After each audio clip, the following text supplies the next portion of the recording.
Assalamualaikum warahmatullahi wabarakatuh. Alhamdulillah, kembali bertemu bersama Ustazah Risa di pembelajaran tema 7, subtema 1, pembelajaran kedua. Bagaimana kabarnya anak-anak Ustazah hari ini? Tentunya selalu semangat ya mengikuti PJJ di setiap harinya. Nah, anak-anak, hari ini ada 3 tujuan pembelajaran yang akan kita capai. Silahkan disimak.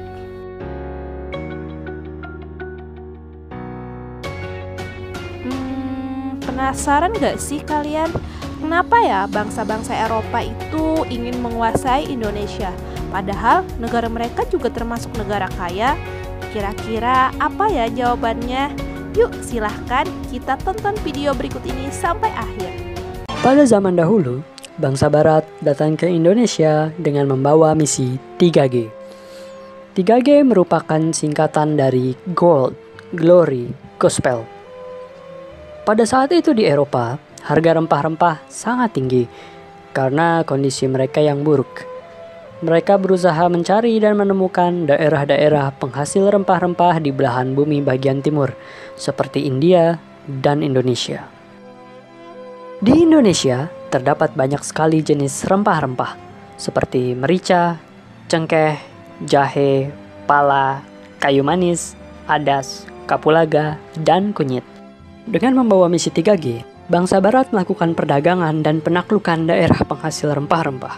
Mereka juga melakukan penyebaran agama. Salah satu dampaknya adalah membaiknya kondisi ekonomi Eropa dan mereka memulai revolusi industri. Sejak abad 16, setidaknya ada 3 bangsa yang pernah datang dan menduduki Indonesia. Di antaranya adalah Portugis pada tahun 1512, Inggris pada tahun 1579, dan Belanda pada tahun 1595. Pada tahun 1512, Portugis datang ke Asia. Portugis merupakan bangsa Eropa pertama yang datang ke Asia. Awalnya, bangsa Portugis berniat untuk pergi ke India. Namun usahanya tidak berhasil. Akhirnya, Portugis menguasai Malaka dan Myanmar. Pada tahun 1512, di bawah pimpinan Antonio de Abreu dan Francisco Serrao, Portugis berhasil menginjakkan kakinya di Indonesia, tepatnya di Maluku. Kemudian, Inggris menggantikan kekuasaan Portugis di Maluku dan membuat sebuah persekutuan dagang yang dikenal dengan East India Company atau EIC. Pada tahun 1602, Peter Booth pun ditunjuk sebagai Gubernur Jenderal VOC yang pertama. Tak lama setelah VOC berdiri, pusat perdagangan rempah-rempah dipindahkan ke Jayakarta karena posisinya yang dianggap lebih strategis. Pangeran Jayawikarta sebagai salah satu penguasa di sana mengizinkan hal ini. Beliau juga mengizinkan Inggris untuk mendirikan EIC di Jayakarta. Pada tanggal 13 Mei 1619, Jan Pieter Zoon Koen berhasil membujuk penguasa setempat untuk mencabut izin EIC. Setelah kejadian tersebut, Belanda terus mendesak Inggris agar menyingkir dari Indonesia.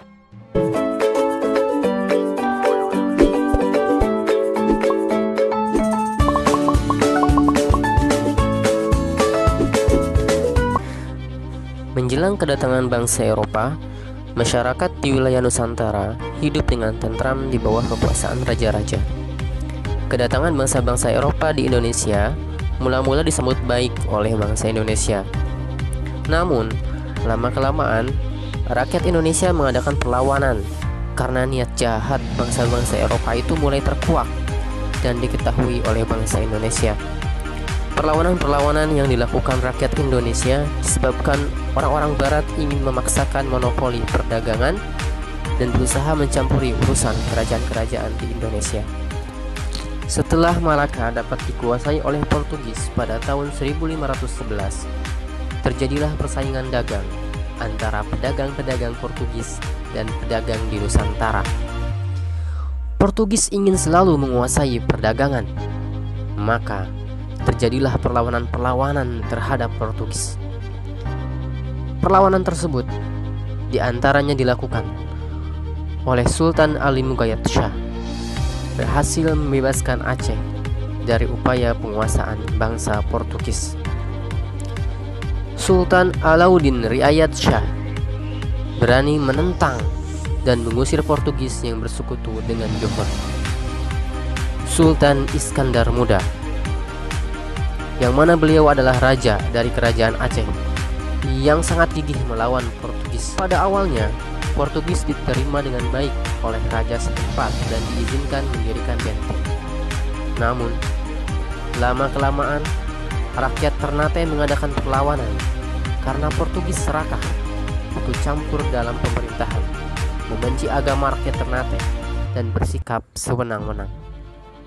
Rakyat Ternate dipimpin oleh Sultan Hairun bersatu dengan Tidore melawan Portugis hingga Portugis terdesak. Pada tahun 1565, rakyat Ternate bangkit kembali di bawah pimpinan Sultan Hairun.